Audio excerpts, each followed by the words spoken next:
जालिंदर जी, जय भीमा शंकर सर। महाराज जी, मैं श्री क्षेत्र भीमा शंकर संस्थान में पुजारी हूँ।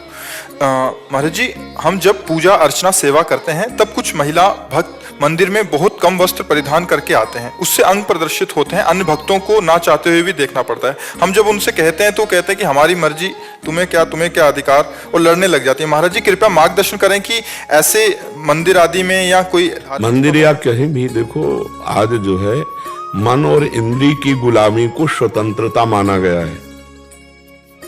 अध्यात्म के शब्दों में यदि समझेंगे आप, मन और इंद्री की गुलामी को स्वतंत्रता माना गया है। शास्त्र और गुरुजनों की आज्ञा को परतंत्रता माना गया है। इसीलिए प्रभाव नहीं पड़ सकता, क्योंकि भवानी शंकरो वंदे श्रद्धा विश्वास रूपिणो याभ्याम बिना न पश्यन्ति सिद्धा स्वांता स्तमीश्वरम। श्रद्धावान लभते ज्ञानम। जब श्रद्धा ही नहीं है संत और शास्त्र के वचनों में, तो मन मानी आचरण स्वाभाविक है। अब हमको अपने को बचाना है। यदि मेरी बहन हो तो क्या अपने बहन के अंगों को देखकर मुझे काम आएगा क्या? मेरी बहन बीमार हो, मेरे ही समान और कोई सेवा करने वाला ना हो, यदि मैं उसे शौचाऊं, यदि उसको वस्त्र पहनाऊं, तो क्या काम आ जाएगा क्या? तो मैं अपनी दृष्टि को पावन करूं। अब समाज को पावन करने की सामर्थ्य भगवान में है, या भगवान जिन संतों की वाणी से करवा दे तो है, नहीं तो असंभव सा है, क्योंकि मनमानी आचरणों का बड़ा मनोरंजन चल रहा है। शास्त्र आज्ञा का पालन करना कहीं रह नहीं गया है। अब हम बार बार उसी प्रसंग को फिर सामने लाते हैं।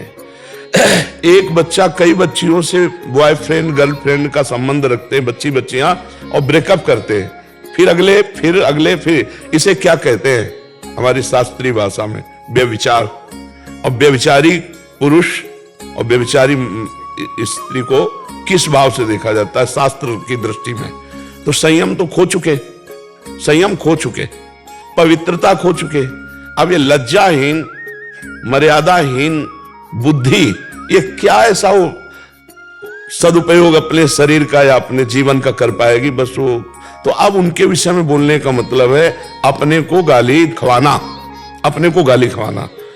तो हमें लगता है हमें अपनी दृष्टि ठीक कर लेनी चाहिए, और तेरे भावे जो करे भलो बुरो संसार, नारायण तू बैठ के अपनो भवन उभार।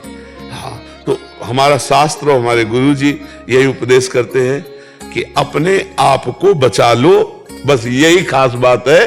दूसरे को बचा ले चलोगे तो आप भी घसीट जाओगे। मान लो आप हर बच्ची को ऐसे करो तो आपके ऊपर फिर रिपोर्ट हो जाएगी कि ये गलत दृष्टि वाला है। इसलिए जिस रूप में आओ प्रभु आप ही हो। हाँ, कोई आपसे पूछे तो उपदेश दे दो, लेकिन समझने वाला कोई है नहीं। हमको अपने आप को समझाना होगा। आज का समाज, ये सब नौजवान भाई समझ रहे हैं ना, हम इनके चरणों में प्रणाम करते हैं कि भैया आप हमारे ऊपर कृपा करके सुनने आए हो और थोड़ा आचरण बदल रहे हो। मतलब बहुत बड़ा एहसान हम आपका मान रहे कि आप अपने आचरण सुधार रहे, आप साधु संग कर रहे, आप साधु के वचन सुन रहे। नहीं, कलिकाल है भाई, बहुत विचित्र कलिकाल है। ये तो पता नहीं कौन सी लहर चली है कि संतों के प्रति श्रद्धा हो गई। तो इसलिए अपने को सुधारा जाए, समाज को सुधारने की। नहीं, मैं अपने की बात नहीं कर रहा था। हम जब सेवा करते हैं वहाँ पे, तो काम करते वक्त जब लोग आते हैं तो लोग हमें बोलते हैं कि पंडित जी, हम पंडित जी है, तो बोले पंडित जी आप ही उनको कोई मार्गदर्शन दीजिए, आप बोल दीजिए। हमने बोर्ड भी लगा रखे हैं, लेकिन सुनते कम है।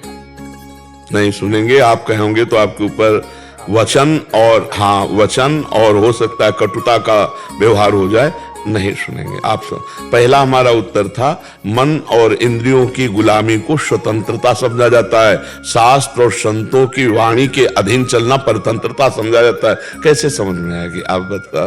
तो इस विषय में हमें लगता है कि मौन होना ही उचित रहेगा। कोई प्रश्न करे तो उसका उत्तर दिया जा सकता है कि महाराज जी हम लोग ऐसे वस्त्र पहनते हैं, क्या ठीक है? तो फिर बोल सकते हैं, क्योंकि वो जानना चाहते हैं। और ऐसे आप बोलोगे तो फिर बहुत ही गलत हो जाएगा। बहुत ही गलत शब्द का प्रयोग हो सकता है, बहुत ही गलत शब्द का प्रयोग। हाँ, संसार का बहुत विचित्र स्वरूप है, नहीं प्रयोग हो सकता। वो आपको ही डांट लग सकती है बहुत। हाँ, इसलिए मौन अपने से कोई तब उत्तर देने का प्रणाली भी है ये, उपदेश देने की। जब तक प्रश्न ना करे तब तक उसको उपदेश न दे, नहीं वो उपदेश काम नहीं करेगा। प्रश्न करता दैन्य भाव से, आरत अधिकारी जब पावे गूढ़ो तत्व न साधु दुराए। और इस विषय की व्याख्या हम कर नहीं सकते, क्योंकि जब तक आप नहीं बदलना चाहेंगे, मतलब सामने वाला, तब तक ऐसे केवल फालतू बोलने से नहीं चलेगा। वो सामने सुधरना चाहे तो उसको हो सकता है।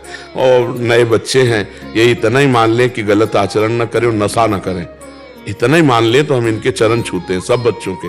हमारे भारत के भविष्य हैं, ये कोई गंदा व्यसन न करें और ये गंदे आचरणों से बच जाए, नहीं बहुत बड़ी हानि होती है। फिर ब्लैकमेल होने लगते हैं बच्चे, फिर अपने को कंट्रोल में ना करने के कारण वो अपने को मिटा देने की सोचने लगते हैं। नए नए बच्चे कई कारणों से अपने शरीर को त्यागने की बात, थोड़ा अध्यात्म सुने, नशा न करें, व्यभिचार प्रवृत्ति से बचें और अपने आप को भारत की सेवा में लगाने योग्य बनावे, समाज की सेवा में लगाने योग्य बनावे, इतना बहुत बड़ा उपकार हो जाएगा। और देखो जैसे जैसे कलयुग बढ़ेगा तो पापाचरण बढ़ेगा, पापाचरण बढ़ेगा तो कैसे बढ़ेगा, ऐसे बढ़ेगा। मम्मी पापा से बच्चे कैसे बात करते, तुम अपनी देखो यार, हम अपनी देख लेंगे, ऐसे हमने सुना है। मम्मी पापा से कह रहे हैं ऐसे, तो हमारे अपने बाप की नहीं मानते, हमारी बात कैसे मान लेंगे। हमारी मान रहे हैं, यही बात हम प्रणाम करते हैं भैया, बहुत प्रणाम करते हैं। सुबह जब हम आते हैं ना तो हमें लगता है 80% जवान होंगे, सब नौजवान होते हैं। तो देख के हमें आनंद लगता है कि अगर ये सुधरे तो भारत सुधर जाएगा। क्योंकि नौजवान मतलब भूत अवस्था होती है, नौजवान की होती यौवन ज्वर के नहीं बलकावा, इसमें कुछ नहीं यार, अपनी मस्ती से। और ये सुन रहे हैं हाथ जोड़ के, ये खड़े हैं साधु दर्शन के लिए, इसका मतलब श्रद्धा है। इसका मतलब हमारे भारत में अभी संतों और शास्त्रों के प्रति श्रद्धा है। तो जो श्रद्धा करेंगे वो तो सुधर जाएंगे, और जो श्रद्धा नहीं करेंगे तो मनमानी आचरण को सुधारना बड़ा कठिन है, बड़ा कठिन है।